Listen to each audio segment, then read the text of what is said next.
Maureen, I'm so excited to have you here today. It's been such a pleasure to see you in action and building some really amazing things with OP Labs, which is connected to Optimism, a layer two on the Ethereum blockchain. So we'll dive into a little bit of what that means and what you guys are doing.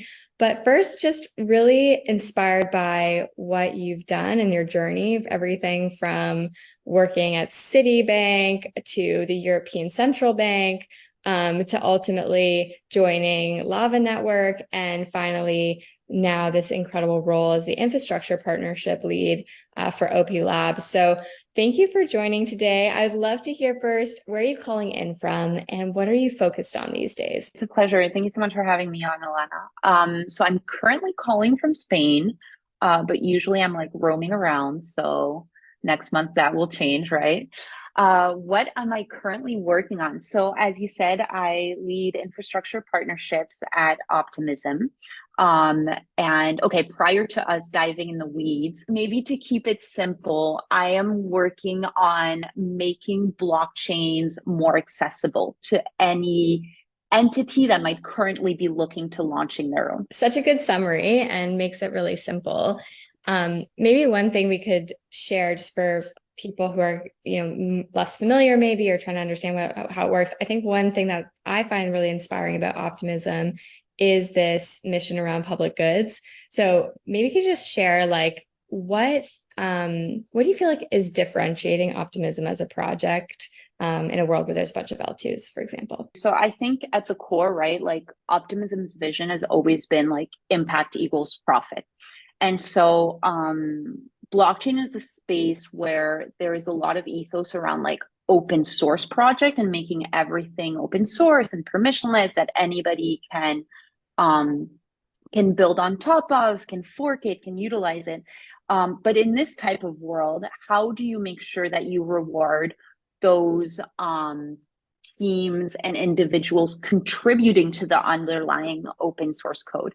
And so that's like one of the problems that Optimism has looked to tackle. And so essentially, when you're in a blockchain, you're making revenue from user transactions. And so they're using their streaming part of that revenue to retroactively fund projects that have had a positive impact on the ecosystem. And so out of all L2s and even L1s, that's essentially the only blockchain that does that currently. Your journey, I think this is so cool to dive into. How do you go from working at the European Central Bank and even doing some work in lending with Frankfurt School of Finance and Management to what I think was your first foray into crypto, which was the Lava Network? How did that happen? Yeah, absolutely. So I've done a lot of jumping around in my career. And so I think what's always driven me is, and actually one of the reasons I'm at Optimism is like having a positive impact. So I wanted my work to be, at the end of the day, like meaningful, as I think most of us do, right? So I originally went to school for business business administration, started working in banking because I was very interested in like international banking and economics. And then, bright-eyed and bushy-tailed, right out of college, started working at Citigroup. And in my first job, I became like quite disillusioned, actually. So there was one part where it was really exciting as a young adult, like getting there for your first job and seeing what the working world was about. But then at the same time, I was realizing that my job at Citigroup, at least in my position, was just like, how do you make rich people richer is what I felt like. I was working, essentially in institutional banking. And so from there, I was like, okay, I want to do something more meaningful and more impactful. So then I went and pursued a master in international relations. And this is when I switched to the banking supervision side of things. So after the banking crisis, right, in 2008, we saw how poorly supervisioned bank and like a poorly managed financial system, like the tragic impact that could have on like everyday citizens when like everything came crashing down, right? And so that's how I started working in the public sector and banking. Uh, but then after like about 2 years, I was sort of like, okay, I'm working right like on like European banks, and that's exciting. And things got like the banking sector got better regulated. And so I was like, okay, I kind of want to like extend my horizons to the developing world. And so that's how I transitioned to microfinance projects and working on like technical assistance. So how did I bring like the know-how um, that I learned from my experience in an actual bank, then for working for a banking supervisor to developing, so banks in developing countries. And while I was doing all this, I learned about crypto and started falling down that rabbit hole as like just like on the individual side of things. Then I learned about DeFi, which stands for decentralized finance. So it's essentially like a financial system where you don't need banks as like centralized entities. You can essentially have code replace the bank. And so now you no longer need a bank to like give you access to financial services. You can do that on the blockchain. So I was like learning about this and I was like, wow, this is incredible. And then eventually there came a time where I realized I was like spending more time interacting with blockchain, learning about new protocols, playing around with DeFi. And so that's how I made the jump to crypto. And yeah, and then up to like recently ended up at Optimism super values line, which was with what I was explaining before about like impact equals profit and how do you go give back and have like a higher purpose to this. So that's a bit of fast track through. I love it. And like, what was Lava about? And then ultimately, like, how did you decide to make the switch from Lava to OP? Lava was a friend of mine who started this company. And so this was a bit like serendipity. It was like beginning of 2022. And so I was thinking this is like when I wanted to make the time of like working full time in crypto and like didn't really know how to do it. And this is actually a friend that I had originally sort of like introduced to crypto about 2 years ago. And so he was a serial entrepreneur, had worked on a few startups. When he founded Lava, then came back and like reached out to me to work on the partnerships and like business development side of things. And so what Lava does essentially is provide decentralized access to blockchains. So to make it simple, in order to access a blockchain, technically you have to run what's called a node, which is a computer program, essentially. Like you have to run a hardware and a software. And then the end users of blockchain, like that's very complicated to do for the end users of blockchain. So what happened is that you've started having these providers do this on the behalf of individuals. And so essentially what Lava Network did was provide a decentralized way of accessing the blockchain. As you've been leading so much around go-to-market strategy and partnerships, especially in such an emergent industry, what are some of the most interesting or valuable things you've learned? Because you've worked in big institutions where there's so much demand, it's so set up, there's kind of like unlimited potential clients and partners to work with, into a really emergent industry where it's like basically being defined. Have you learned anything that's like your kind of key insight? I think the first thing is like having a good understanding of like what's the value creation, right? On both sides, like what the other party is looking to get and like what we're looking to get. And essentially like how can you find a mutually beneficial way to get there? And a lot of the time, so what's really fun about this industry, as you said, is that it's not like so codified and it's not how to say, it's very flexible and fluid. So oftentimes with these partnerships, actually, I'll enter a conversation and approach it as a brainstorm. I'm like, okay, here's where we're trying to do, what we're trying to put together. Let's brainstorm what this partnership can look like. And another valuable lesson, I think, is approach things with a very like proof of concept mindset. Like divide things into stages and think like, okay, this is something new. Let's do a proof of concept. Let's set it up as a pilot and test it out. And let's iterate, right? Like whatever works on that we keep, and whatever like doesn't, we throw away. And also that way, like pilots in this industry allows you to see, to like align on cost and expenses, because sometimes, you know, with like new projects, you don't know the expenses or costs. So like being able to figure that out together and being flexible. I think that's been a big lesson learned. Super interesting. And then like how are you deciding amongst like the partners that could be partners? What is like your process of seeing through the noise and also filtering to see, you know, what would be worth that initial brainstorming phase? Um, Very good question also.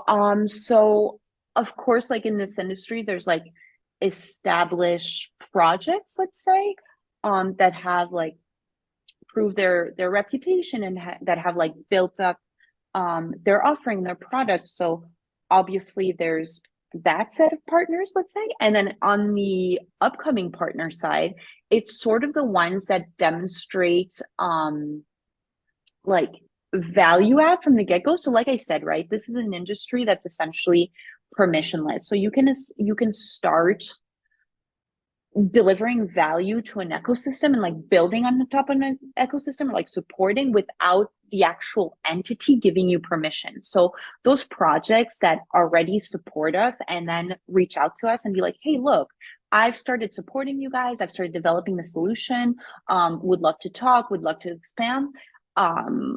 Essentially prioritizing those ones, the ones that like put in the work from the get-go and come to us with like a, how to say, like a record, and yeah, that have already built something and come with like a clear ask. What do you feel like is keeping you in crypto? So like you came in 2019, really inspired, wanting to make this impact. What is keeping you inspired and motivated? One, those projects that are serious and do look to make an impact have, for the most part, like withstood the test of time, right? Like those DeFi products, for example, like Aave, like Uniswap, that are serious and are delivering like true and real value. And so I'm really excited to stick around and see those projects get plugged in to, let's say, to distribution, like actual like mass adoption on the front end. And so like see like more and more real users like get the value from DeFi, right? That's promised, because at this point it's still super niche.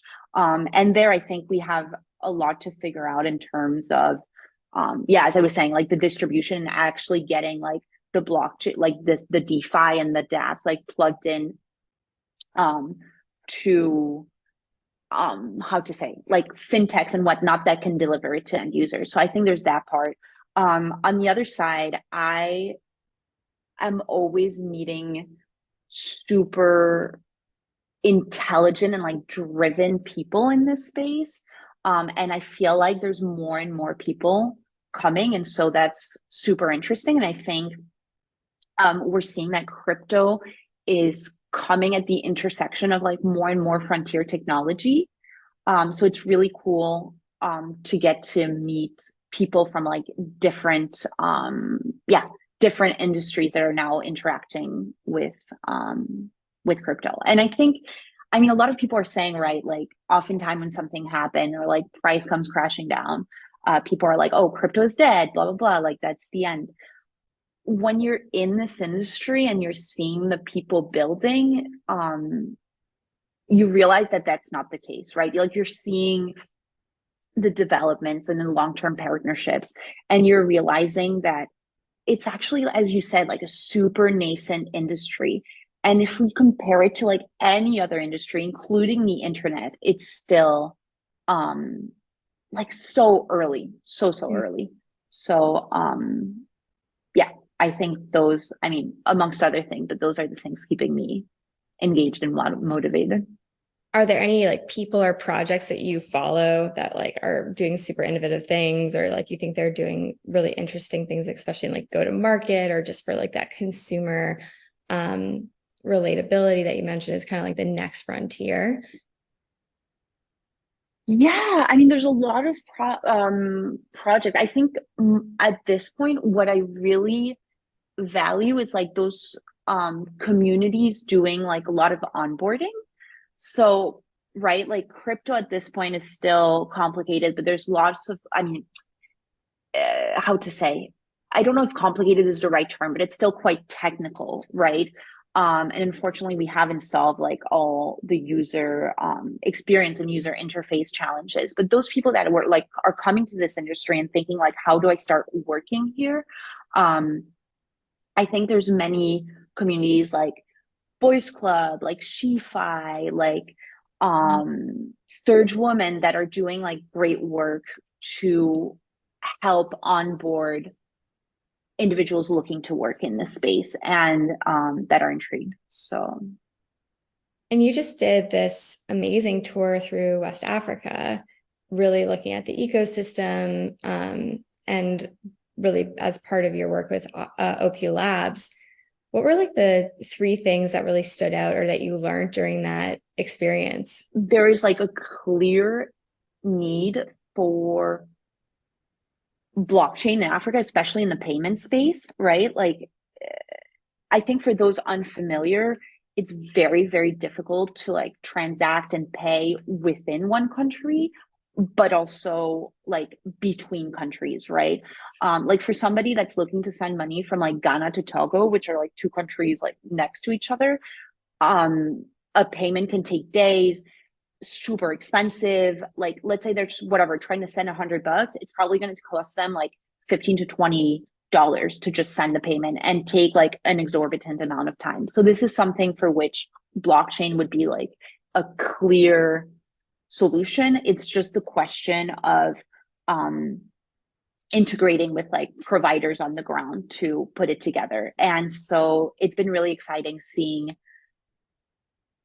those providers and those startups like start thinking about that and starting to solution those problems.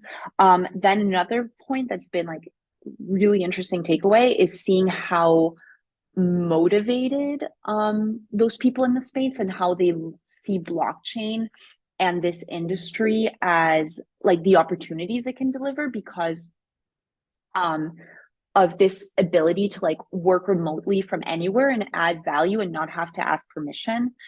This is so different from how to say other industries that they might be used to and like having to jump through hoops to be able to take part in the system, right? Like blockchain, like Web3 is totally different from that. So that's been really cool to see and seeing people do it.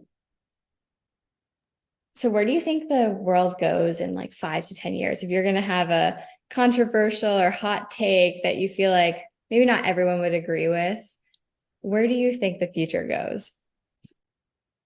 Oof. Regarding crypto and Web3 in particular, or just Yeah, or honestly, like or if you anything? another hot take that you're like, I think this is really interesting, you're keeping an eye on, and it could, because all things can technically affect any industry. Right, right, right, right. Wow, I'm super interested by like the intersection of like blockchain and AI, and I think that's going to be crazy. And I hope people are like ready for change because I think it's like like AI, blockchain, and robots. Whoa, we are going to automate away so many things, and I think these people that are like, oh no, like humans must keep working jobs they're working are in for a very rude awakening. So yeah, I think we need to get ready for a world where we automate away so much of the work through these like frontier technology. And I think it's going to come like very, very fast once we are able to integrate these system and like paradigms together. Hmm. So So get interesting. ready for more leisure time. That's the way I look at it. Like bring on the UBI, bring on the leisure time, and let Let the robots, AI, and blockchains do the work.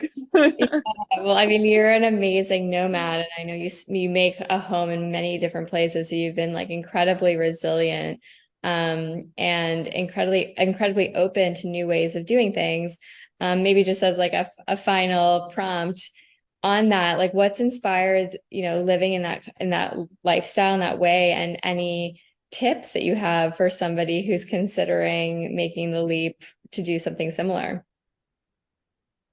So I think I'm like allergic to a routine. Like for most part, I just don't want a routine. I always want to try like something new, and like somehow I feel like it makes the days so much longer, right? If you don't have a routine and you're just like always discovering something new. Although sometimes there's like downsides for sure, but for the most part, it's been super exciting getting the opportunity to like discover so many new places and like new cultures. And what is a tip I would give to somebody looking to make the change?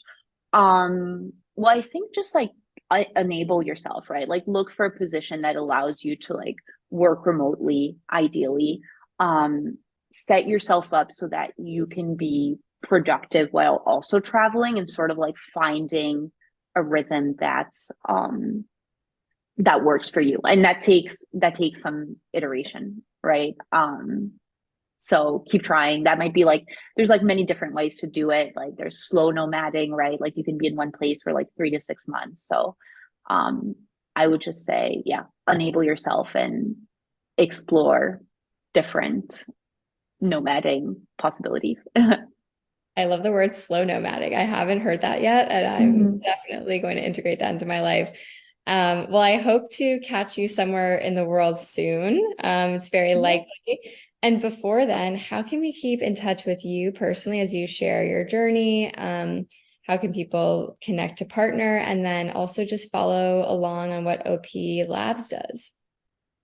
Yeah, absolutely. So, most of crypto and blockchain happens on Twitter, or Telegram. So feel free to reach out on Twitter. It's 0x Marinaire. I can share the link for you, or on Telegram. And same thing for Optimism. I think the socials are on Twitter with all easily digestible updates. So I think in today's world, that's the best way to keep up.